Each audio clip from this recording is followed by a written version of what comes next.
हरे कृष्णा, श्री शिवाय नमस्तुभ्यम। आप सभी भक्तजनों को आज परिवर्तनी एकादशी की हार्दिक शुभकामनाएं।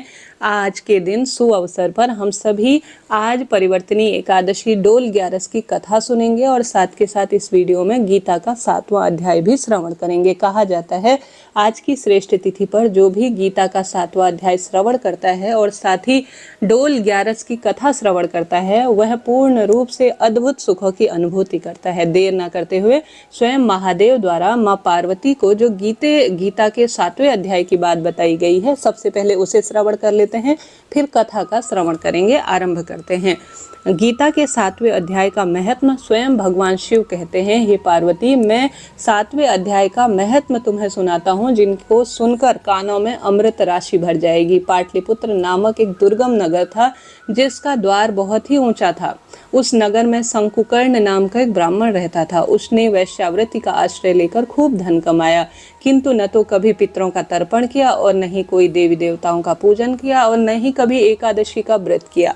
वह हमेशा धन के लालच में ही ब्राह्मणों को और किसी न किसी स्वरूप में अपने प्रियजन राजाओं को भोजन कराता था और व्यापारियों को ही अधिकतर भोजन कराता था। एक समय की बात है, उस ब्राह्मण ने अपना चौथा विवाह करने के लिए पुत्रों और बांधवों के साथ यात्रा की। मार्ग में आधी रात के समय जब वह सो गया तब एक सांप ने उसे कहीं से आकर काट लिया। काटते ही उसकी ऐसी अवस्था हो गई कि मणि मंत्र और औषधि आदि से भी उसके शरीर की रक्षा न हो सकी। कुछ ही समय बाद उसके प्राण पखेरु उड़ गए और वह प्रेत बन गया। फिर कुछ समय के बाद वह प्रेत सर्प योनि में उत्पन्न हुआ। उसका मन धन की वासना में बंधा हुआ था।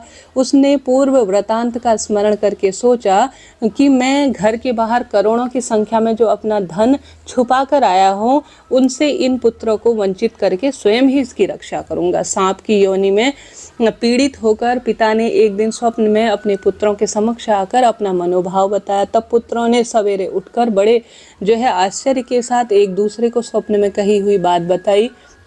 उसमें से मझला पुत्र कुदाल हाथ में ली के बाहर गया और जहां पिता ने सर्प योनि की बात कही वहां पर वह निकल गया और उसी स्थान को वह पूर्ण रूप से खोदने लगा। खोदते खोदते वह पूर्ण रूप से थक गया। तब एक भयानक सांप वहां पर उत्पन्न हुआ और वह बोला, अरे मूर्ख, तू कौन है, किस लिए आया है और यहाँ बिल क्यों खोद रहा है और किसने तुझे भेजा है?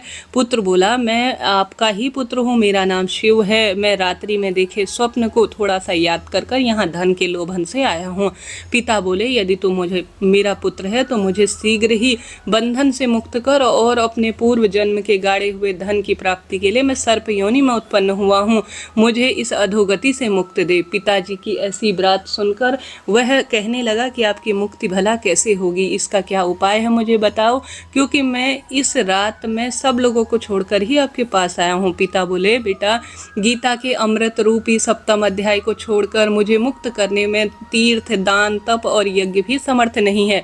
केवल गीता का 7वां अध्याय ही प्राणियों के जरा, मृत्यु और दुखों को दूर करना है। पुत्र, मेरे श्राद्ध के दिन गीता के प्रथम अध्याय का पाठ करके पूरी तरह से ब्राह्मणों को श्रद्धापूर्वक भोजन कराओ, इसमें निसंदेह ही मेरी मुक्ति हो जाएगी। वत्स, अपनी शक्ति के अनुसार पूर्ण श्रद्धा के साथ वेद विद्या में प्रवीण अन्य ब्राह्मणों को भी भोजन कराना। सर्प योनि में पड़े हुए पिता के यह वचन सुनकर सभी पुत्रों ने उनकी आज्ञा अनुसार तथा उनसे भी अधिक कार्य किया। यज्ञ, हवन, दान, पुण्य खूब किए। तब शंकुकर्ण ने अपने सर्प शरीर का त्याग कर देह धारण की और सारा धन पुत्रों के अधीन कर दिया। पिता ने करोड़ों की संख्या में जो धन छुपाया था सभी को बांट दिया। उससे पुत्र बहुत प्रसन्न हुए, उनकी बुद्धि धर्म में लगी। इसके बाद उन्होंने बावड़ी, कुआं, पोखरा, यज्ञ और देव मंदिर बनाए और उस धन का सही प्रयोग किया और गीता के 7वें अध्याय का जीवन पर्यंत वह सदा जप तप करते हुए अपने पिता और अपने लिए उन्होंने मोक्ष के द्वार खोले। श्री महादेव बोले, हे पार्वती, यह तुम्हें 7वें अध्याय का महत्व बताया, जिसके श्रवण से सभी सभी तरह के पापों की मुक्ति हो जाती है। तो भक्तजनों, आइए श्रवण कर लेते हैं गीता के 7वें अध्याय का। आप सभी अपने पितरों का ध्यान करें और कहें कि आज एकादशी के पावन पवित्र दिन पर मैं श्राद्ध पक्ष से पहले अपने पितरों की तृप्ति के लिए गीता के 7वें अध्याय का श्रवण कर रही हूँ। इसका कुछ अंश मेरे पितरों को भी मिले, ऐसी आप प्रार्थना करें। तो आरंभ करते हैं। ओम श्री विष्णवे नमः। हर हर महादेव। जय शिव शंभु। ओम श्री पितृदेवाय नमो नमः। एकादशी माता की जय। गीता के 7वें अध्याय में लिखा है, जिसमें श्री कृष्ण भगवान बोले, हे पार्थ, अनन्य प्रेम से मुझ में आसक्त चित्त तथा अनन्य भाव से मेरे पारायण होकर योग बल में लगा हुआ तू जिस प्रकार से संपूर्ण विभूति बल ऐश्वर्य आदि से युक्त सबके आत्मरूप मुझको संशय रहित जानेगा, उसको सुन। मैं तेरे लिए इस विज्ञान सहित तत्व ज्ञान को संपूर्णतया कहूँगा, जिसको जानकर संसार में फिर और कुछ भी जानने योग्य शेष नहीं रह जाएगा। हजारों मनुष्यों में से कोई एक मेरी प्राप्ति के लिए यत्न करता है। उन यत्न करने वाले योगियों में कोई एक मेरे पारायण होकर मुझको तत्व से अधिक यथार्थ रूप में जानता है।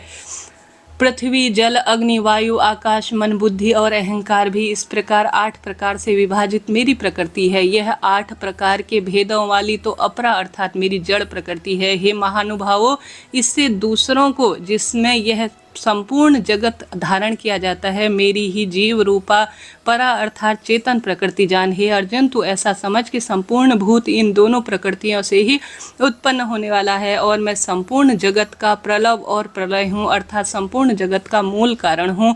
हे धनंजय, मुझको भिन्न दूसरा कोई भी परम कारण नहीं है। यह संपूर्ण जगत सूत्र के मणियों से सदृश्य होकर मुझ में ही गुथा हुआ है। हे अर्जुन, मैं जल में रस हूँ, चंद्रमा में और सूर्य में प्रकाश हूँ, संपूर्ण वेदों में ओमकार हूँ, आकाश में शब्द हूँ और पुरुषों में पुरुष तत्व हूँ। मैं पृथ्वी में पवित्र गंध में अग्रिम तेज हूँ तथा संपूर्ण भूतों में उनका जीवन हूँ और तपस्वियों का मैं तप हूँ।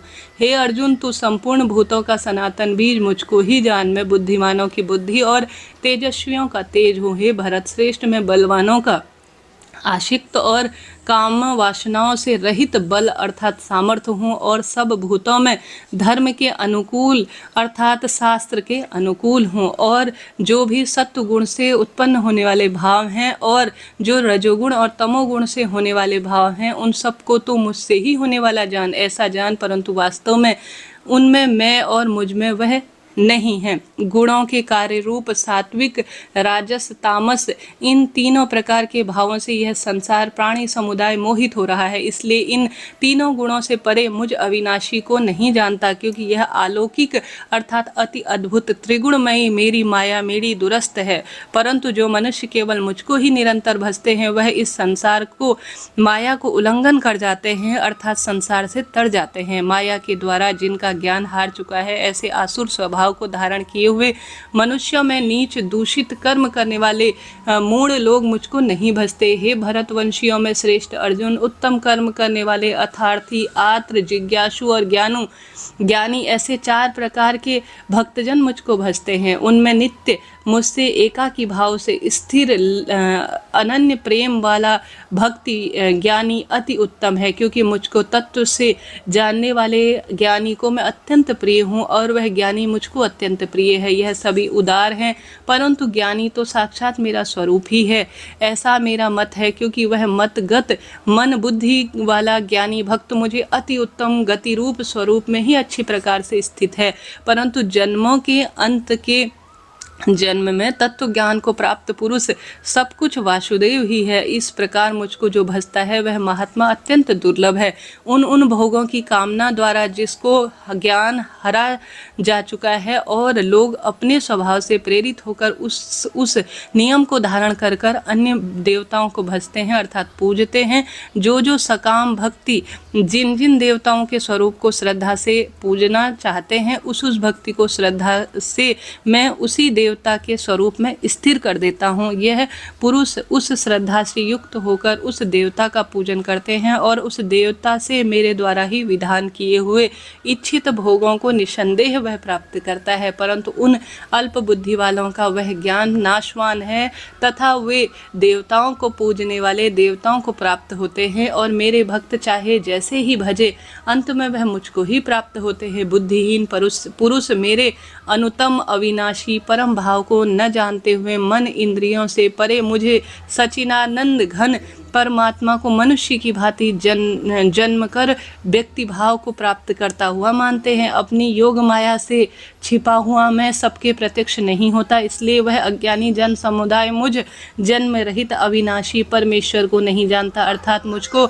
जन्म से मरने वाला समझते हैं। हे अर्जुन, पूर्व में व्यक्ति हुए और वर्तमान में स्थिर और आगे होने वाले सब भूतों को मैं जानता हूँ, परंतु मुझको कोई भी श्रद्धा भक्ति रहित पुरुष नहीं जानता। हे भरतवंशी अर्जुन, संसार में इच्छा और द्वेष से उत्पन्न सुख दुख आदि द्वंद्व रूप मोह से संपूर्ण प्राणी अत्यंत अज्ञानता को प्राप्त हो चुके हैं, परंतु निष्काम भाव से श्रेष्ठ कर्मों का आचरण करने वाले जिन पुरुषों का पाप नष्ट हो गया है वह राग द्वेष से जनित द्वंद्व रूप मोह से मुक्त दृढ़ निश्चयी भक्त मुझको सब प्रकार से भजते हैं। जो मेरे शरण होकर जरा और मरण से छूटने के लिए यत्न करते हैं उन पुरुषों द्वारा मुझको संपूर्ण अध्यात्म को संपूर्ण कर्म को वह जानते हैं। जो पुरुष अधिभूत और अधिदैवक के सहित तथा अधियज्ञ के समान अर्थात सबका आत्मरूप मुझे समझते हैं, अंतकाल में भी वह मुझे ही जानते हैं। वह युक्त चित्त वाले पुरुष मुझे जानते हैं अर्थात मुझे प्राप्त हो जाते हैं। इस तरह से गीता के 7वें अध्याय में यह सुंदर महात्म्य मिलता है जो कि अपने आप में अद्भुत है। तो आप सभी ने यह गीता का 7वां अध्याय सुना, आपका धन्यवाद और आभार। अब आइए जल झूलनी एकादशी व्रत की कथा का श्रवण कर लेते हैं। बोलिए एकादशी माता की जय, श्री नारायण भगवान की जय। कथा के अनुसार युधिष्ठिर कहने लगे कि भगवान भाद्रपद माह के शुक्ल पक्ष का जो एकादशी है उसका क्या नाम है, उसकी विधि तथा उसका महत्व कृपा कर कर कहिए। तब भगवान श्री कृष्ण कहने लगे कि इस पुण्य स्वर्ग और मोक्ष को देने वाली तथा सब पापों का नाश करने वाली उत्तम वामन एकादशी का महत्व तुमसे कहता हूँ, तुम ध्यान पूर्वक सुनो। यह पद्मा, परिवर्तनी, जयंती और जल झूलनी एकादशी भी कहलाती है। इसका व्रत करने से वाजपेयी यज्ञ का फल मिलता है। पापियों के पाप का नाश करने के लिए इससे बढ़कर कोई उपाय नहीं है। जो मनुष्य इस एकादशी के दिन मेरी वामन रूप की पूजा करता है उसे तीनों लोक पूजित होते हैं। जो मोक्ष की इच्छा रखने वाले मनुष्य इस व्रत को करते हैं वह अवश्य ही सब कुछ प्राप्त कर लेते हैं। जो कमल ने भगवान को कमल से पूजते हैं वह अवश्य ही भगवान के समीप हो जाते हैं। जिसने भाद्रपद शुक्ल पक्ष की एकादशी का व्रत और पूजन किया उसने ब्रह्मा विष्णु सहित तीनों लोकों का पूजन कर लिया, अर्थात हरिहर का एकादशी का स्वयं ही श्रेष्ठ व्रत अपने आप में अद्भुत है। इस दिन भगवान करवट लेते हैं, इसलिए इसे परिवर्तनी एकादशी कहा जाता है। भगवान के वचन सुनकर युधिष्ठिर बोले कि भगवान, मुझे अति संदेह हो रहा है कि आप किस प्रकार से सोते हैं और किस तरह से करवट लेते हैं तथा किस तरह राजा बलि को बांधा और वामन रूप में तुमने रखकर क्या क्या लीलाएं की, चातुर्मास के व्रत की विधि क्या है तथा आपके सहन करने पर मनुष्य का क्या कर्तव्य है, सो आप मुझे विस्तार से कहें। तब भगवान श्री कृष्ण कहने लगे कि हे राजन, अब आप सब पापों का नाश करने वाली कथा का श्रवण करें। त्रेता युग में बलि नाम का एक दैत्य था। वह मेरा परम भक्त था। विविध प्रकार के वेद सूक्तों से वह मेरा पूजन किया करता था और नित्य ही ब्राह्मणों का पूजन तथा यज्ञ के आयोजन करवाता था। लेकिन द्वेष से वह इंद्र के द्वेष से पूर्ण रूप से भरा हुआ था। इस कारण इंद्रलोक तथा सभी देवी देवताओं को उसने जीत लिया था। इस प्रकार सभी देवी देवता एकत्र होकर सोच विचार कर कर भगवान के पास पहुँचे। बृहस्पति सहित इंद्र आदि देवता प्रभु के निकट जाकर और नतमस्तक होकर वेद मंत्रों द्वारा भगवान का पूजन और स्तुति करने लगे। अतः मैं वामन रूप धारण कर 5वां अवतार लेता हूँ और फिर अत्यंत तेजस्वी रूप में राजा बलि को जीत लेता हूँ। इतनी दुखपूर्णी वार्ता सुनकर राजा युधिष्ठिर बोले कि हे जनार्दन, आपने वामन रूप धारण कर कर उस महादैत्य बलि को किस प्रकार से जीता है। श्री कृष्ण कहने लगे, मैंने वामन रूप धारण अर्थात ब्रह्मचारी स्वरूप धारण कर कर बलि से 3 पग भूमि की याचना करते हुए कहा कि मुझको 3 लोक के समान और राजन यह तुमको अवश्य ही 3 पग भूमि देनी होगी। राजा बलि ने इसे तुच्छ याचना समझकर 3 पग भूमि देने का संकल्प देकर मुझको संपूर्ण वादा कर दिया और मैं अपनी त्रिविक्रम रूप को बढ़ाकर यहाँ तक कि भूलोक में अपने पद, भूर्वालोक में अपनी जंगा, स्वर्गलोक में अपनी कमर, महलोक में पेट, जनलोक में हृदय, यमलोक में कंठ की स्थापना कर सत्यलोक में मुख, उसके ऊपर मस्तक को स्थापित कर लेता हूँ। सूर्य, चंद्रमा आदि सब ग्रह, योग, नक्षत्र, इंद्र आदि देवता और शेष आदि सब नाग देवताओं के विभिन्न प्रकार के वेद सूक्तों से प्रार्थना की। तब मैंने राजा बलि का हाथ पकड़कर कहा कि हे राजन, एक पद से पृथ्वी, दूसरे से स्वर्गलोक पूर्ण हो गए हैं, अब तीसरा पग कहाँ रखूं। तब बलि ने अपना सर झुका लिया और मैंने अपना पैर उसके मस्तक पर रख दिया। इससे वह मेरा भक्त पाताल में चला गया। फिर उसकी विनती और विनम्रता को देखकर मैंने कहा कि हे राजा बलि, मैं सदैव तुम्हारे निकट ही रहना चाहूँगा। पुरोचन पुत्र बलि ने से कहने के बाद भाद्रपद शुक्ल पक्ष की एकादशी के दिन बलि के आश्रम में मेरी मूर्ति की स्थापना हुई। इस प्रकार दूसरी क्षीर सागर में शेषनाग के पृष्ठ पर हुई। हे राजन, इस एकादशी को भगवान शयन करते हुए करवट लेते हैं, इसलिए तीनों लोकों के स्वामी भगवान विष्णु का उस दिन पूजन करना चाहिए। इस दिन तांबा, चांदी, चावल और दही का दान करना उचित माना जाता है। रात्रि को अवश्य जागरण करें। जो विविध प्रकार से इस एकादशी का व्रत करते हैं वह समस्त पापों से मुक्त होकर स्वर्ग में जाकर चंद्रमा के समान प्रकाशित होते हैं और यश प्राप्त करते हैं। जो पाप नाशक इस कथा का सुनते हैं, श्रवण करते और कराते हैं, उनको हजारों अश्वमेध यज्ञ का फल मिलता है। इस तरह से भक्तजनों, यह आज सुंदर जल झूलनी एकादशी, वामन एकादशी की व्रत कथा और साथ ही हम सभी ने सुंदर श्रेष्ठ गीता के 7वें अध्याय का महत्व और कथा का श्रवण किया। आपका धन्यवाद और आभार। मैं प्रार्थना करती हूँ, हे भोले बाबा, हे महादेव, जो भी भक्त इस कथा का श्रवण करते हैं उनकी जय जयकार करना, उनके जीवन में सब सुख स्वतः ही देना। राधे राधे, हर हर महादेव।